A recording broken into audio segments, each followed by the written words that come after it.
Buenos días, retomamos el orden del día. Entonces, a continuación tenemos una mesa con una serie de ponentes. No quería dejar de agradecer a la fábrica la invitación a participar en estas 12ª jornadas CERES y también, adicionalmente, felicitarles por el vídeo introductorio que ha pasado un poco rápido porque era el inicio de las jornadas, pero la verdad es que era un vídeo espectacular. Tomamos esta mesa. En primer lugar, la intervención de José María Sobrino. Su director general viene reflejado en la Intervención General de Administración del Estado, que en realidad podríamos decir que es que el representante o el director de toda la informática, de tecnologías de información y las comunicaciones de la Secretaría de Estado de Presupuestos y Gastos y la Intervención General de Administración del Estado. José María. Buenos días. En primer lugar, quiero agradecer a la fábrica y a su presidente la oportunidad de participar en estas jornadas CERES, que cada año van adquiriendo un mayor prestigio y reconocimiento dentro del sector, y a todos ustedes por su asistencia a esta sesión. ¿De qué les voy a hablar en estos 15 minutos? Bueno, pues voy a intentar hablar de la experiencia en el ámbito de la Administración presupuestaria en temas de identificación y firma electrónica.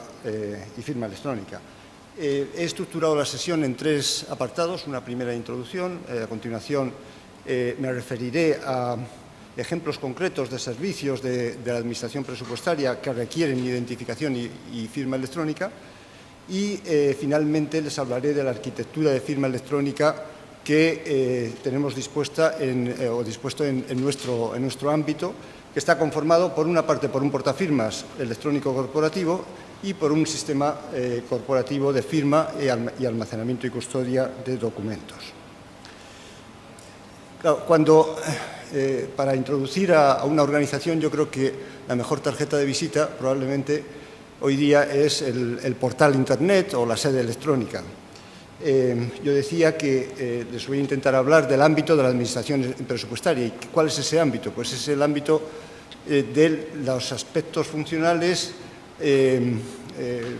tratados por la Secretaría de Estado de Presupuestos y Gastos y por la Intervención General de la Administración del Estado, que están reflejados en este portal de la Administración presupuestaria, donde se ofrecen, por una parte, los servicios y la información que proporciona la Secretaría de Estado de Presupuestos y Gastos y la propia Intervención General, y en el medio hay una serie de apartados relativos a la oficina virtual, es decir, los servicios electrónicos que se proporcionan dentro de nuestro ámbito. Bien, yo quisiera resaltar que desde muy temprano ha habido un compromiso muy claro de la Administración presupuestaria y de la Intervención General en particular con la identificación y con la firma electrónica basada en certificados electrónicos. Y lo voy a intentar argumentar. En primer término, porque en el año 2005 se aprobó un Real Decreto, el Real Decreto 686 de ese año, por el que se modifica el Real Decreto de Control Interno precisamente para habilitar al ejercicio de la función interventora por medios electrónicos. Y en aquel momento yo creo que aquello supuso una primera experiencia en el ámbito de la Administración pública en interoperabilidad en 3 sistemas de documentos con firma electrónica avanzada. Me explico.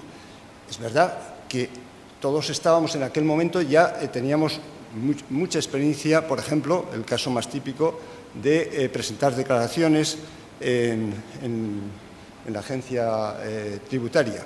Pero, sin embargo, lo que todavía no teníamos experiencia, al menos en el ámbito de la Administración pública, es de que documentos generados por un sistema y por una organización fueran remitidos a otra organización para ser tratados por otro sistema y que eso se entendiera. Y me refiero a documentos firmados electrónicamente. Por eso llamó la atención en aquel momento, en el año 2005, que son escasamente 8 o 9 años, llamó la atención que en ese Real Decreto hubo que apostar por un determinado formato de firma electrónica. En aquel momento teníamos que justificar aquello diciendo, bueno, si una persona habla francés y el otro inglés y no conocen los idiomas respectivos, difícilmente se van a entender. Claro, todo ese lenguaje ya ha quedado superado con el tiempo, pero en aquel momento era algo importante que había que resaltar. Bien, a continuación, en el año 2006 y 2007, se crea un grupo de trabajo en la Comisión Permanente del Consejo Superior de Administración Electrónica orientado a identificar los criterios generales en torno a los sistemas de identificación y autenticación. Y aquello fue el germen de lo que hoy podemos denominar la política de firma electrónica, y en aquel momento tuvimos pues, el honor de coordinar ese grupo de trabajo y de sentar las bases de esos sistemas de identificación y autentificación. Dicho esto, voy a tratar de forma breve de plantear una serie de servicios que proporcionamos en nuestro ámbito y que requieren identificación o firma electrónica. Para ello, previamente, a mí me gusta representar el catálogo de servicios que ofrecemos a través de esta especie de octógono, en donde cada uno de los lados del octógono vienen a representar las materias de negocio a las que damos servicio, que van desde la gestión de fondos comunitarios, pasando por la presupuestación, la fiscalización previa del gasto, la contabilidad pública, el control financiero del gasto, la gestión económico-presupuestaria, el análisis de costes de personal, activo y pasivo, y aparte de una serie de sistemas comunes de nuestro ámbito. Esta es una forma de verlo. La otra forma es acceder directamente al catálogo de sistemas de información que ofrecemos a través del portal, en donde pueden ver los destinatarios principales de estos servicios. Centros gestores de la AGE, quizás es una clasificación, bueno, pues muy particular, pero en donde intentamos agrupar los servicios que proporcionamos a través de colectivos, concretamente centros gestores de la AGE, oficinas presupuestarias, agencias, organismos estatales, instituciones institucionales y seguridad social, Tesoro, empresas públicas y fundaciones públicas, otras entidades de derecho público, comunidades autónomas, corporaciones locales, empresas privadas, habilitados de clases pasivas, etc. Verán que es un conjunto amplio. Es verdad que nosotros estamos fundamentalmente orientados a la administración, a los órganos de la administración, pero también proporcionamos servicios a los ciudadanos, fundamentalmente en relación con las pensiones de clases pasivas. A ver qué pasa aquí. Vamos a ver. Sí. Bien. Dicho esto, esto me sirve para dar una idea de cuáles son esos principales servicios que proporcionamos. Primero, distinguiré entre identificación y firma electrónica. En cuanto a identificación, señalar que toda la solicitud de acceso de los usuarios externos a nuestros sistemas de información de ese catálogo de servicios se ha de realizar mediante certificado electrónico. Esto es algo que establecimos hace varios años, que en su momento es verdad que nos generó problemas, pero que en estos momentos, pues, en toda la comunidad de usuarios no plantea absolutamente ningún problema, puesto que prácticamente todo el mundo tiene o un DNI electrónico o un certificado de los admitidos. Al mismo tiempo, el acceso de los usuarios externos y dentro de este ámbito quiero significar que entendemos por usuarios externos aquellos que no son de nuestro ámbito natural, es decir, de la Secretaría de Estado de Presupuestos y Gastos o de la Intervención General, así como de las delegaciones de Economía y Hacienda.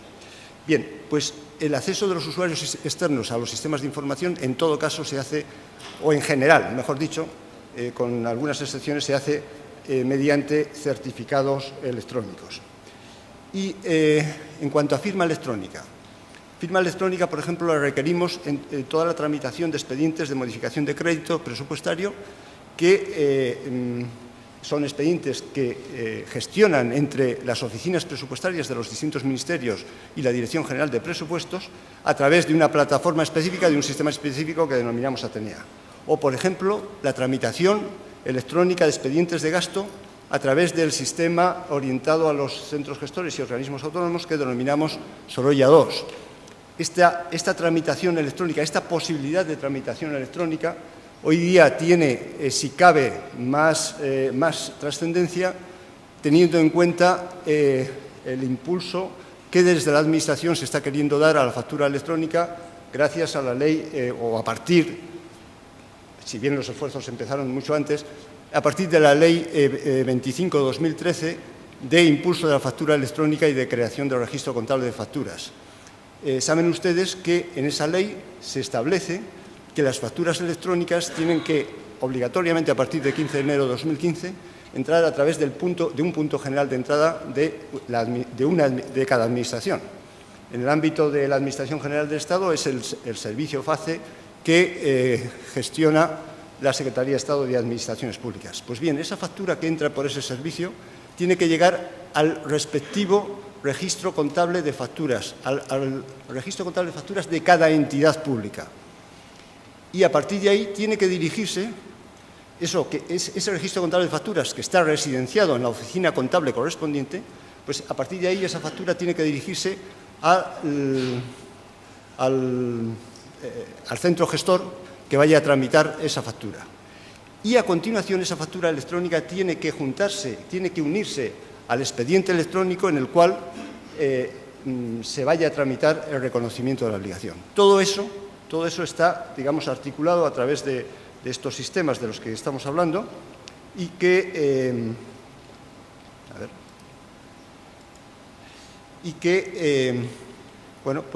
pivotan en torno a Sorolla II, que decía anteriormente, pero también una vez que se gestiona que la propuesta de gasto o la propuesta de pago es tramitada electrónicamente, eso exige que el interventor tenga que fiscalizar electrónicamente y, por tanto, firmar electrónicamente a través de esta plataforma que denominamos IRIS. O, por ejemplo, la solicitud por el gestor de designación de representante de la intervención general para los actos de comprobación material de la inversión cuando esa inversión es superior a 50.000 euros. Todo eso el gestor lo está solicitando y firmando electrónicamente a través de un sistema que denominamos CoreNet, y la posterior comunicación de designación por parte de la intervención general también se realiza con firma electrónica. O, por ejemplo, la firma electrónica de las redacciones de transferencia para el Banco de España, o la presentación de todas las cuentas anuales de todas las entidades del sector público, tanto del sector público administrativo como del sector público empresarial y fundacional, que se remiten desde hace ya varios años en un formato estructurado XBRL y que ha dado lugar a la formación de eso que denominamos registro de cuentas anuales del sector público, que hace unos días se publicó en el portal de la Intervención General de la Administración del Estado y que, por tanto, está a disposición de todos los ciudadanos. Todas las cuentas de todas las entidades del sector público, y cuando digo todas las cuentas, quiero decir las cuentas e incluso el informe de auditoría de dichas cuentas, precisamente en un impulso importante de lo que se ha venido a denominar el principio de transparencia. Bien, más ejemplos de todo esto. La remisión de información por los centros gestores de subvenciones a la base de datos nacional de subvenciones, o la tramitación de expedientes de enajenación patrimonial por parte de la Dirección General de Patrimonio del Estado y las delegaciones de Economía y Hacienda, o el registro de saldos y depósitos abandonados en entidades financieras. También la tramitación electrónica de toda la gestión de acciones cofinanciadas a través del FEDER y del Fondo de Cohesión, toda la participación de las autoridades de gestión, la autoridad de certificación, los organismos intermedios, los organismos ejecutores, todo ello se realiza mediante tramitación electrónica y, por tanto, con firma electrónica. O el registro electrónico correspondiente a los procedimientos de clases pasivas. O la tramitación del impreso, lo que se denomina impreso J, perdonen esta terminología, pero es el impreso de oficio para el inicio de las pensiones de clases pasivas por el órgano de jubilación. La generación de certificados de percepción de pensiones de clases pasivas, y ya con un dominio más interno o de carácter más interno, también utilizamos la firma electrónica para todas las autorizaciones de acceso a los sistemas de información por parte de los responsables de los sistemas de información. Es decir, cada solicitud de acceso siempre llega al responsable del correspondiente sistema de información, y es este responsable el que autoriza o deniega mediante firma electrónica. O la tramitación de todos los formularios de recursos humanos correspondientes a solicitud de días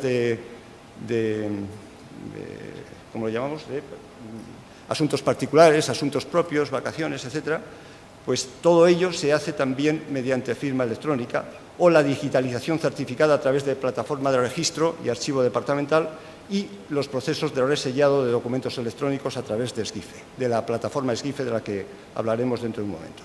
Bueno, estos son algunos ejemplos de lo que se realiza o se tramita electrónicamente.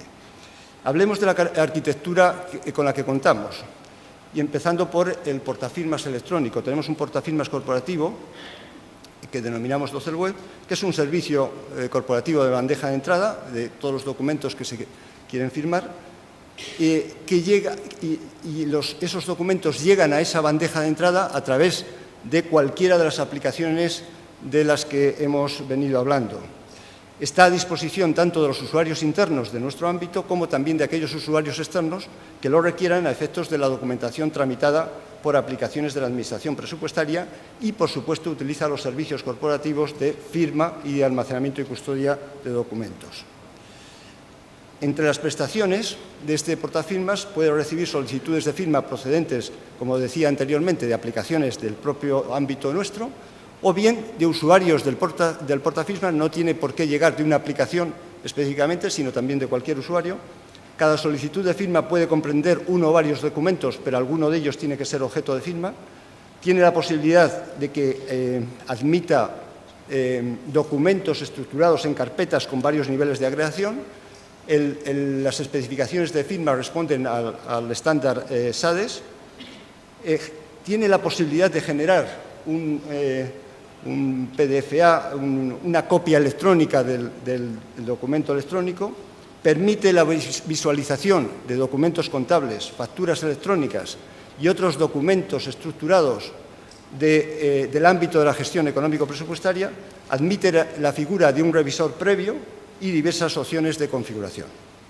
En definitiva, son dos pantallas, es algo muy simple, como les decía, una bandeja de entrada. Quizás no se ve muy bien.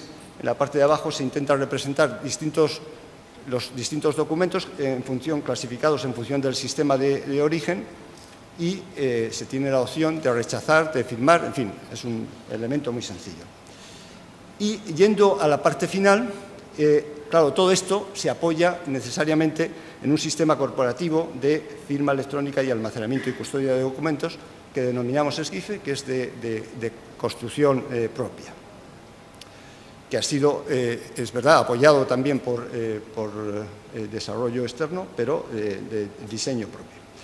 Bien, es un sistema común de funcionalidades de firma electrónica y almacenamiento de información documental en el que se cuenta con la colaboración de otras plataformas de servicios de firma electrónica como @firma o precisamente la de la Fábrica Nacional de Moneda y Timbre.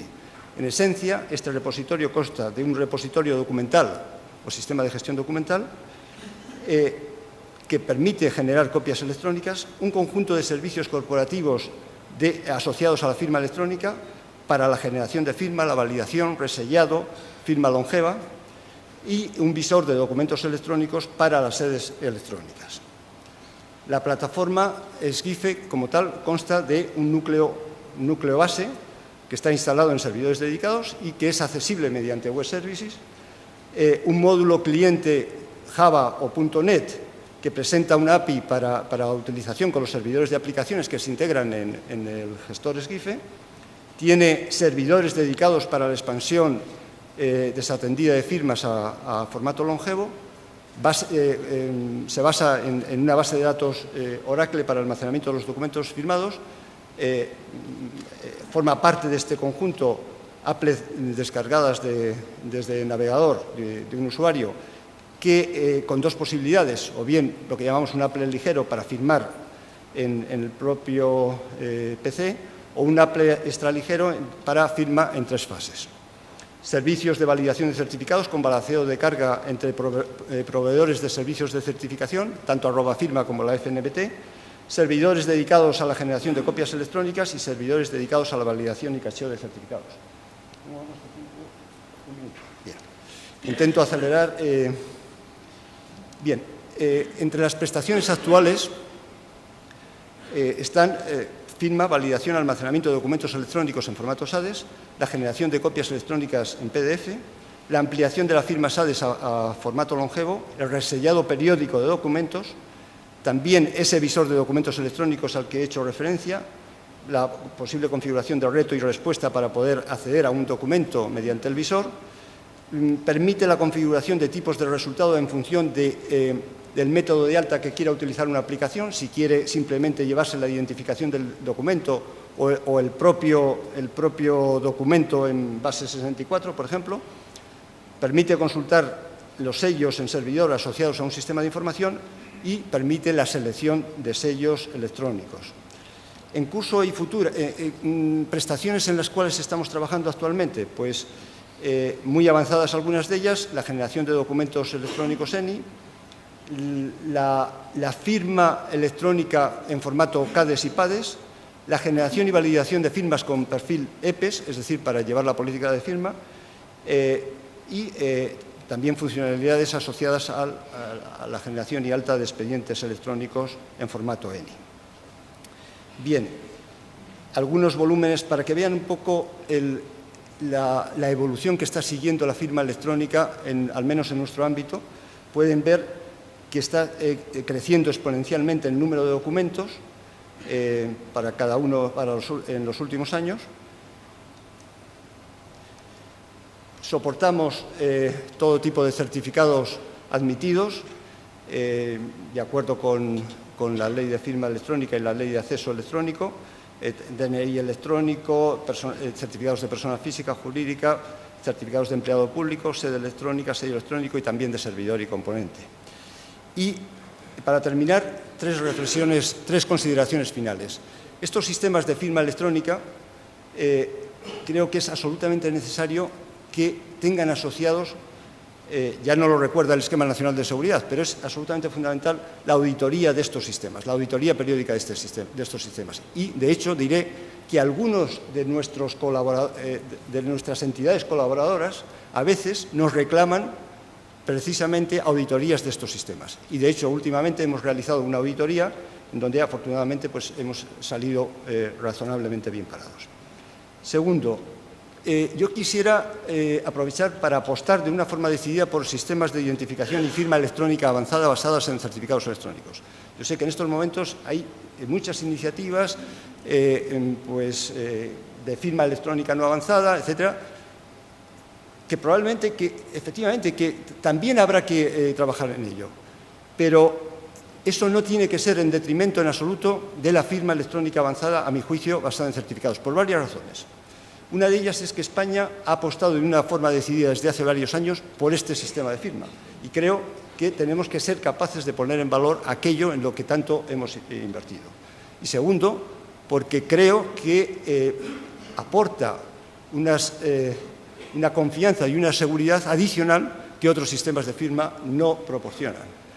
Y también mencionaré otro argumento. Creo que al ciudadano finalmente también le podemos marear con tantos sistemas.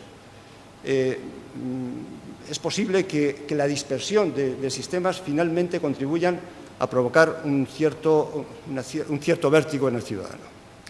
Bien, y por último, decir que a pesar de todo ello, también creo que es necesario una evolución en la usabilidad, especialmente para aquellos agentes que participan en el proceso de revisión y autorización de la tramitación electrónica. ¿Qué quiero decir con esto? Está muy bien cuando el que inicia la tramitación electrónica de los expedientes, pues el medio electrónico es el más apropiado. Pero aquel que aprueba o que revisa un expediente necesita algo más, algo que le facilite la vida. Hoy por hoy todavía sigue siendo más fácil firmar un expediente en papel, entre otras cosas porque se le presenta al gestor la pegatina la pegatina amarilla en donde tiene que firmar, que hacerlo electrónicamente. ¿Por qué? Pues porque hay que abrir el documento, hay que desplazarse, esos son unos pequeños tiempos adicionales, pero la suma de todos esos tiempos puede dar lugar a que para ese gestor que revisa o que autoriza, la tramitación electrónica hoy por hoy le pueda resultar todavía un pequeño problema. No digo en su conjunto obviamente no, pero para ese gestor puede serlo. Y lo digo desde el punto de vista que llevo muchos años firmando electrónicamente. Entonces, en fin, nada más, esto es lo que quería indicar. Muchas gracias.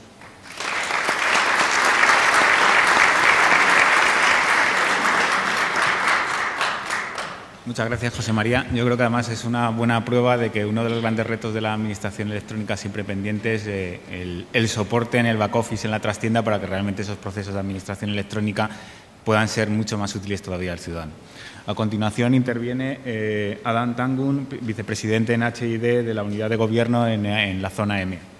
Buenos días, es un placer estar aquí. Voy a presentar a vosotros la complementariedad entre el mundo de la seguridad digital que hemos oído hasta hoy y la seguridad física del documento y del credential que podemos utilizar para accesar a la red, para hacer muchas cosas diferentes. Entonces, una presentación sobre nuestra firma. HID es parte del grupo ASSA ABLOY, que es una empresa de Suecia de 5 billones de euros, que es el líder de sistemas de apertura de cerraduras y de puertas. Y hasta hoy los sistemas de apertura de puerta serían mecánicos solo, pero desde unos años se migran sobre sistemas electrónicos y finalmente sobre sistemas de PKI. Y es donde hay esta convergencia entre los sistemas de software y los sistemas que habían hardware en el pasado. Y el futuro de estos sistemas no es tan distante. Desde 2011 trabajamos con una cadena de hoteles que se llama Clarion, que utiliza claves virtuales, es decir, su teléfono móvil puede tener sus llaves dematerializada para hacer su reservación de hotel, tener su llave y ir directamente a su piso para su habitación sin pasar con la recepción, sin hacer una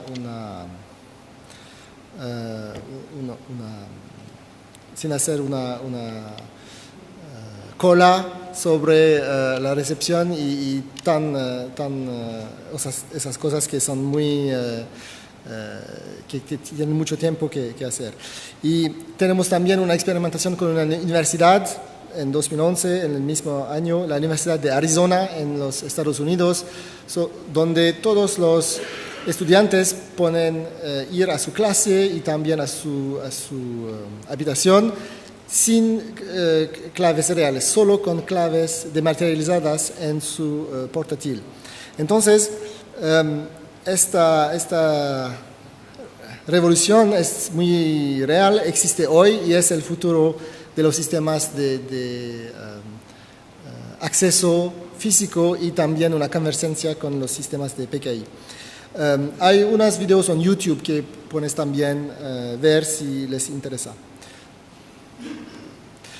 Es nuestra presencia en el mundo global con fábricas, con oficinas de desarrollo y etcétera. Trabajamos en unas divisiones, en unos mercados verticales y naturalmente el gobierno, los sistemas para los ciudadanos es nuestro focus principal. Trabajamos también en un sistema, en un ecosistema, porque todo lo que hacemos necesita ser conectado con todo lo que otros hacen, porque un mundo global, en un mundo conectado, es muy importante que los lugares se pueden conectar y se pueden ser interoperables. Tenemos unos clientes en los gobiernos y también en el sistema privado con empresas. Lo que es importante para nosotros con los clientes, como en España, con la fábrica, es de trabajar juntos. Y trabajamos con la fábrica desde 2005 sobre el pasaporte electrónico, sobre el permiso de residencia, sobre proyectos que tienen grandes desafíos. Porque cuando se habla de millones de ciudadanos, los problemas tienen inmediatamente un tamaño que es muy grande porque es todo el país que necesita funcionar de manera muy fácil, mientras que la complicación del sistema es muy elevada porque los sistemas necesitan un nivel de seguridad muy alto y eso es los desafíos que debemos solucionar con nuestros clientes. Sí. Entonces, sobre los certificados digitales, es muy importante en ese lugar de trabajar con soluciones personalizadas que pueden responder a los clientes y sus tipo de utilizaje. Por ejemplo, el acceso de la red, el acceso sobre todo lo que hemos visto hasta hoy, esta mañana, con diferentes tipos de utilizaciones. Y lo que nos importa es entender, definir el problema que necesitamos resolver. Para un certificado digital es importante estar interoperable, naturalmente, es fácil de usar y también la portabilidad, porque podemos utilizar este computer hoy, pero mañana o en diferentes lugares podemos utilizar otro computador, podemos utilizar también el móvil. Entonces esta noción de portabilidad es muy importante y es como un vaso de cerveza. Lo que es más importante es la cerveza, naturalmente, pero el vaso es realmente fácil de utilizar y permite hacer el uso más inteligente de la cerveza. Entonces podemos decir que el vaso y la cerveza son hechos uno por el otro y es lo mismo con los certificados digitales que necesitan un lector o un container para ser utilizable de manera óptima. Por eso hemos trabajado con la fábrica y con Ceres sobre un tipo de lector que vemos así, que tiene un módulo SIM, una tarjeta electrónica miniatura que podemos poner en el lector y que permite esta noción de portabilidad, de facilidad de utilización y que es de manera divertida a utilizar. No es complicado, no necesita conocimientos particulares. Ponerlo en su computer, en su portátil de trabajo, pero también en su portátil personal, en su casa, para tener acceso a todos los servicios que hemos mencionado. Y todo se hace sin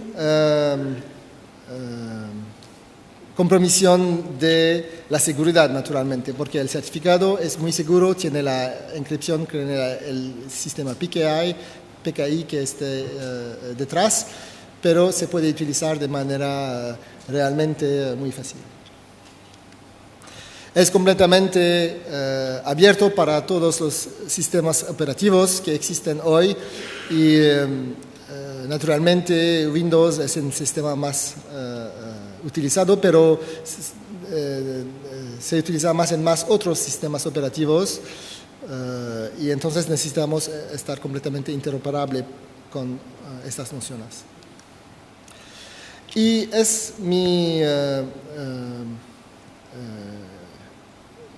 es la próxima plancha sobre el puente que podemos crear entre la seguridad física y la seguridad digital con la facilidad de uso que necesitan este tipo de aplicación.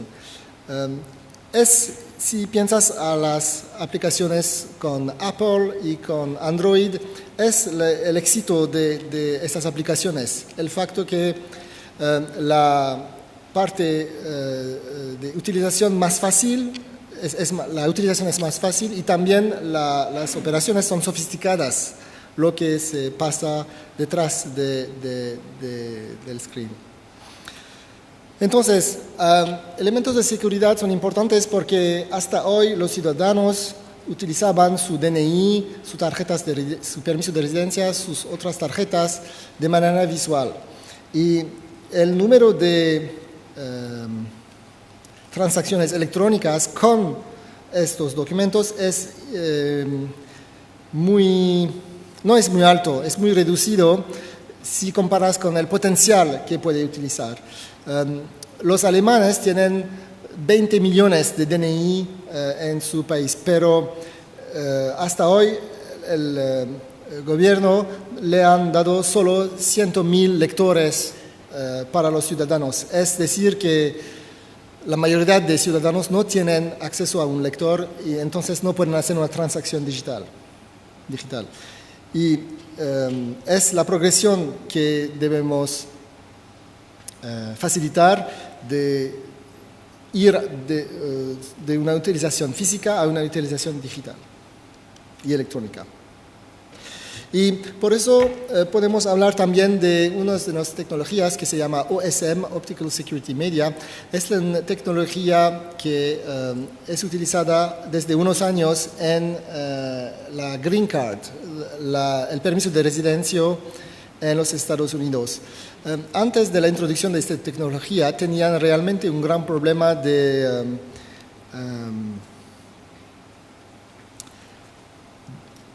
falsificación de las tarjetas. Había un estimado 1 millón de tarjetas falsificadas.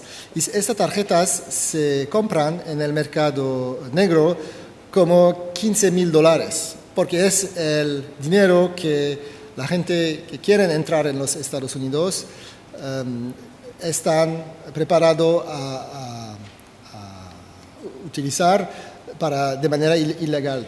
Y entonces, después de tratar todo tipo de tecnología, le utilizan esta tecnología óptica y el nivel de documento falsificado fue casi cero. Y eso no es mi interpretación, es una interpretación oficial de los Estados Unidos.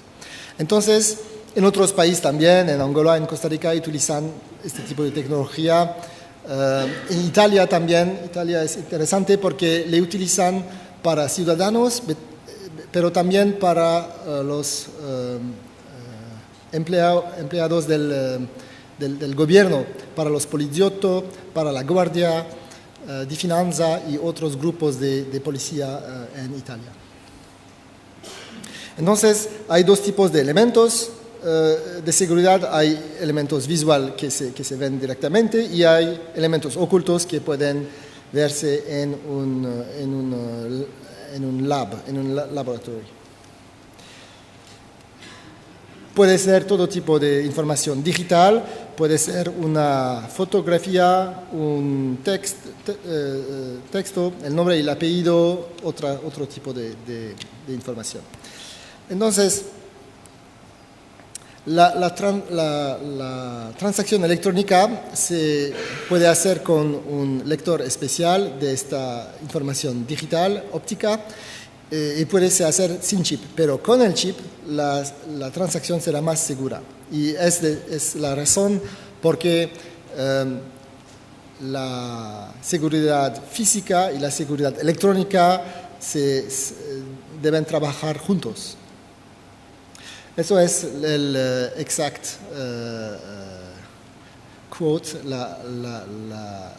las frases de los servicios de inmigración americanos. La tecnología próxima que puedo presentar es la que es visible en nuestro stand y pueden venir y obtener su propia tarjeta Vango. Vango es un tipo de tecnología derivado por el OSM que hemos visto y es un concepto, es el mismo concepto en una lámina en la superficie de la tarjeta, es decir que nuestra firma no debe hacer la tarjeta completa, al contrario, nuestros clientes como la fábrica, como otros, pueden obtener este lámina, este patch, y ponerlo en sus propias tarjetas. Es muy durable y se utiliza de manera muy simple, como pueden ver en nuestro stand, nuestro booth. Es muy flexible también porque podemos poner todo tipo de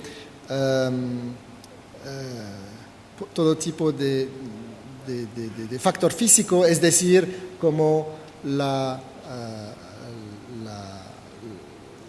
forma de España y todo tipo de tamaño, pequeño o más grande.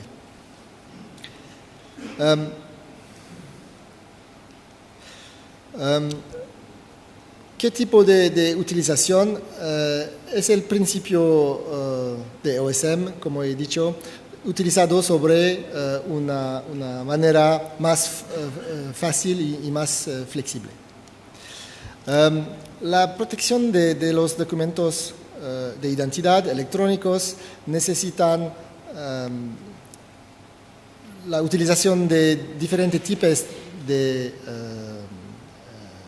elementos de seguridad que creen una combinación que es lo más difícil a reproducir y a falsificar. Esta mezcla es el factor el más importante. Entonces, esperamos que van a ver nuestro stand para regalarles con su propia tarjeta. Y mi mensaje final es que las tecnologías son complementarios, no están en competición con una con el otro. Es un puente entre dos tipos de utilización y es posible utilizar administración electrónica, como habéis visto, sin tarjeta, pero pienso que con una tarjeta la utilización es más elevada, más fácil y es realmente un enabler para hacerlo más fácil y utilizarlo de manera más larga, más fácil de utilizar.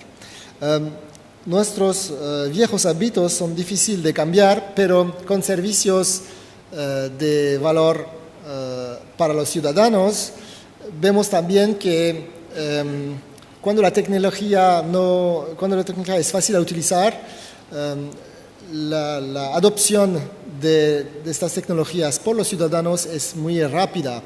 Cuando piensan a las tecnologías de GPS o bien de teléfonos móviles, cuando hay realmente un valor añadida, los ciudadanos pueden cambiar sus hábitos muy rápidamente, porque cada gente quiere hacer su vida más fácil. Tenemos suficientemente problemas en general porque la administración digital y la interacción con las redes será más fácil a utilizar. También si la tecnología la tecnología que es oculta, que es antes, que es después, no es muy fácil. Tenemos la facilidad de oprimir un botón y solucionar un problema de manera muy fácil. Entonces, es mi conclusión. Gracias.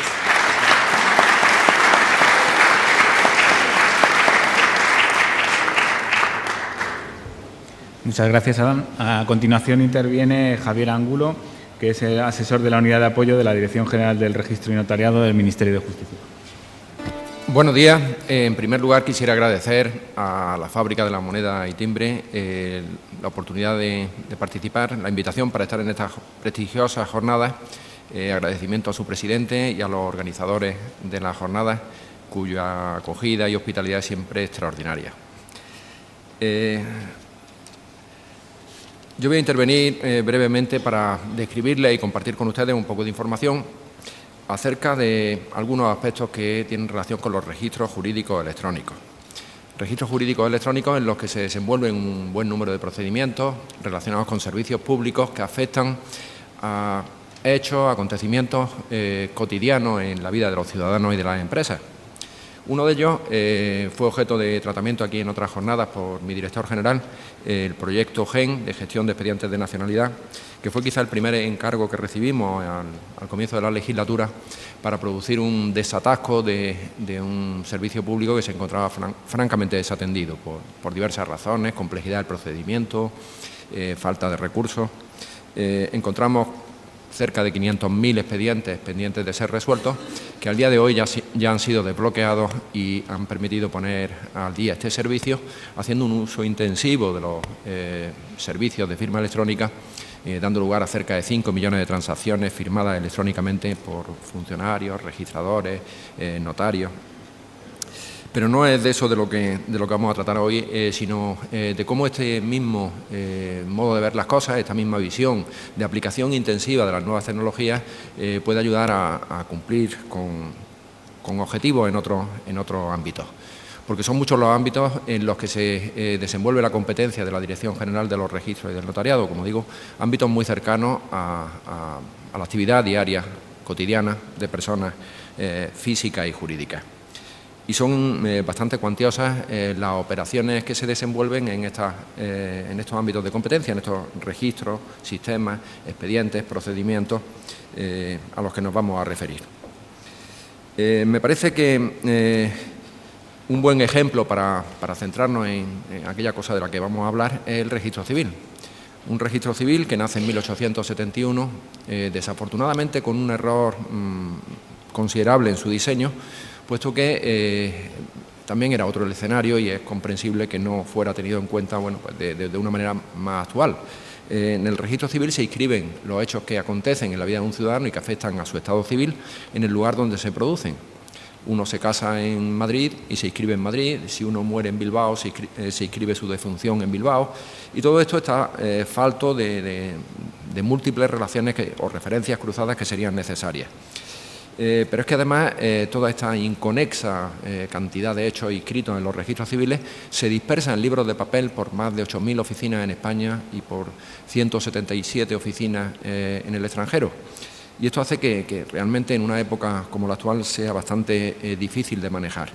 Teniendo en cuenta además que los intentos de modernización que se han producido a lo largo de los años no han sido capaces de abordar un rediseño de los procesos, una reingeniería del marco normativo para ajustarlo a los cambios que se han producido en la sociedad española, no solo en ámbitos jurídicos o de otro tipo, sino incluso demográficos, que son ámbitos muy relacionados con el registro civil.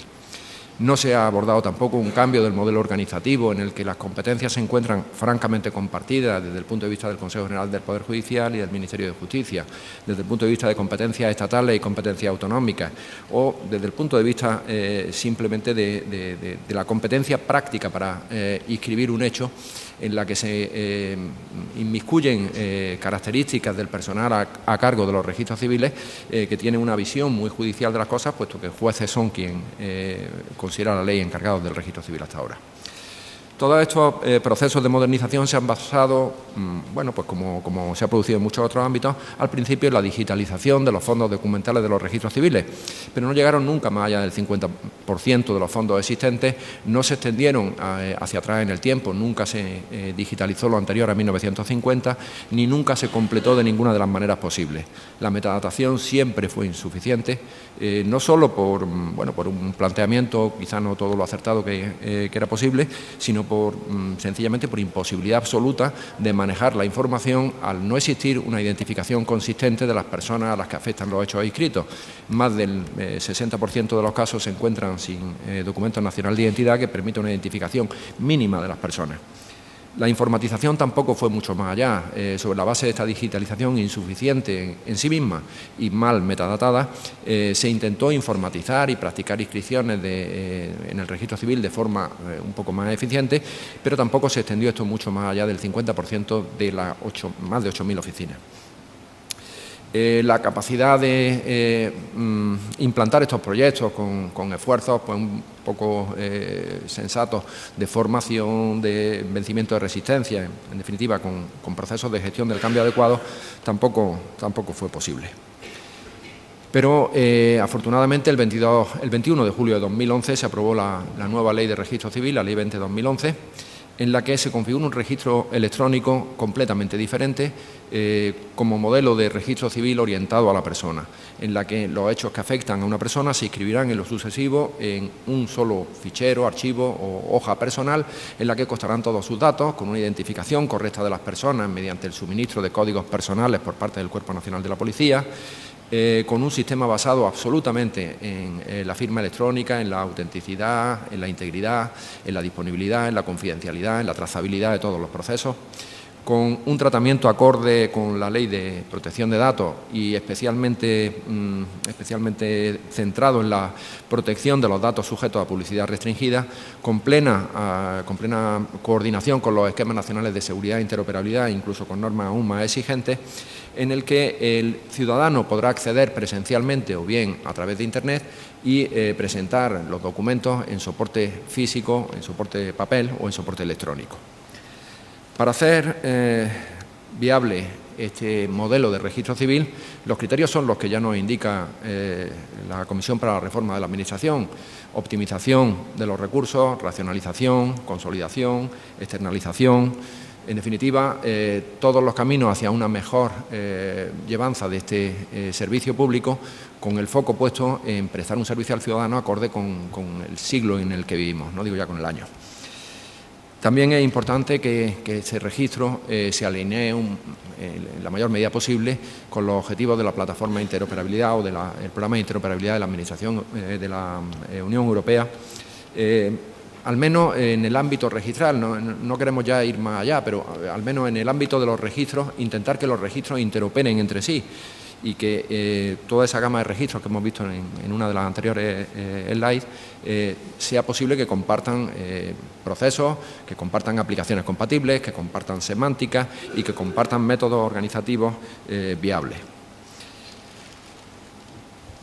En el informe de la Comisión para la Reforma de las Administraciones se nos hace mucho hincapié en la reducción de las cargas administrativas, en la simplificación de procedimientos y en cómo llegar al ciudadano de una forma mucho más eficiente, no ya siquiera reactiva, sino incluso proactiva, y utilizar las vías que nos abren los usos intensivos de las nuevas tecnologías para prestar mejor los servicios públicos e incluso para prestar nuevos servicios dentro del marco de esos servicios ya existentes. Se me ocurre que un aspecto fundamental en todo esto es dar acceso al ciudadano a través de la movilidad, dar un paso más allá de la situación en la que en muchos servicios modernizados nos encontramos. Llegar un poco más lejos siempre creo que puede ser un buen motor para avanzar.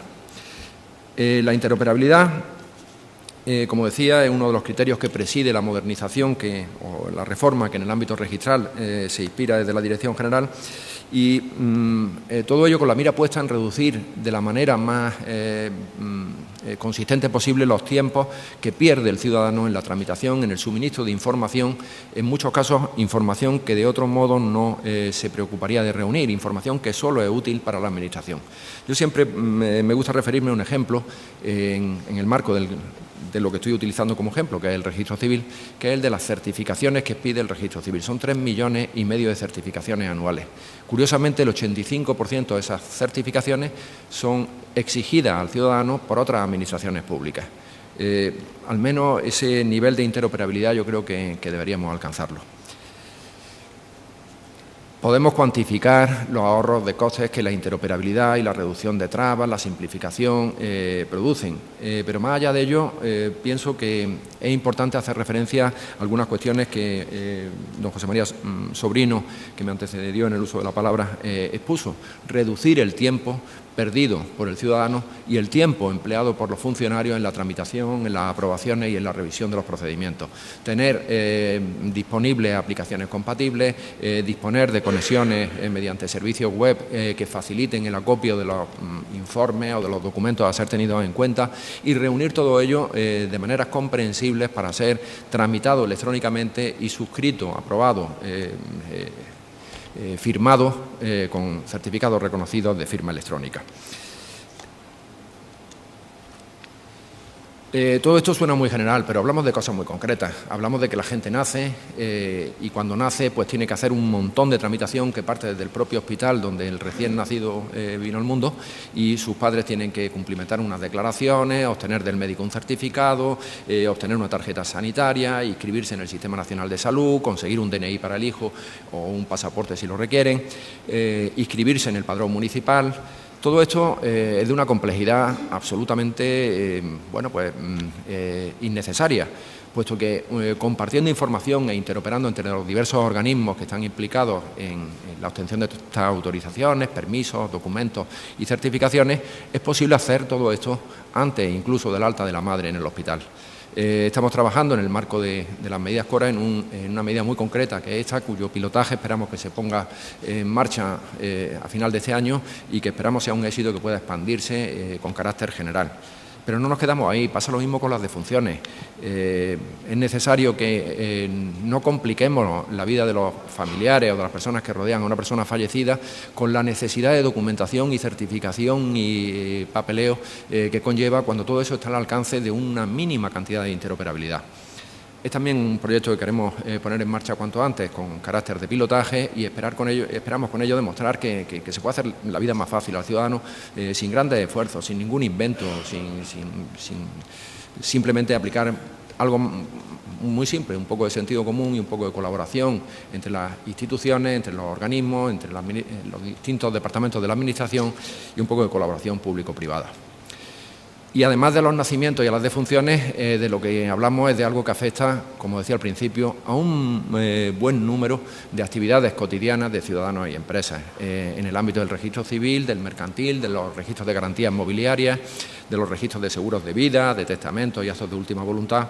Son aspectos en los que en todos ellos se trabaja desde el punto de vista de consolidar el marco normativo, hacerlo simple y estable, modificar mínimamente las organizaciones o el esquema organizativo que aplican todo ello, utilizar un esquema homogéneo de procesos con un grado alto de rediseño y impulsar una aplicación absolutamente intensiva de las nuevas tecnologías, permitiendo que el ciudadano se relacione con todos estos ámbitos de los servicios públicos registrales de forma electrónica o de forma presencial si lo prefiere, y que tenga acceso permanente a la información con un pilar básico en todo ello, que es una aplicación intensiva también de todos los procedimientos de seguridad más rigurosos posibles, desde luego los esquemas nacionales de seguridad e interoperabilidad, pero también con una evaluación permanente de los riesgos, con un foco muy centrado en la seguridad y en la ciberseguridad, que parece determinante cuando tantísimos datos de tan diversos tipos de registros se aunan en un entorno homogéneo. Las consecuencias de todo esto que podemos esperar, enumero ahí unas cuantas, pero estas consecuencias creo que solo es posible esperarlas si hay una decisión de los responsables absolutamente sólida, si hay una implicación, una responsabilidad puesta sobre todo esto, y si hay un esfuerzo muy intenso para su implantación y un esfuerzo igual de intenso, pero sostenido, para que todo esto camine por las vías adecuadas de mantenimiento de un alto nivel de seguridad, de adecuación a las nuevas herramientas que en cada momento la tecnología pone a nuestro alcance, y también mediante una adecuada política de gestión del cambio para conseguir algo que en otros ámbitos parece que no se consigue, una comunicación externa suficiente al ciudadano de la mejora que todos estos procesos de reforma suponen en los servicios públicos y de hasta dónde llega la Administración en un esquema de proactividad y de mejora continua. Bueno, me parece que todo esto es muy ambicioso, pero desde la Dirección General de los Registros, nuestro director general nos tiene ilusionados en todos estos cambios y a ello dedicamos nuestro mejor esfuerzo. Muchas gracias.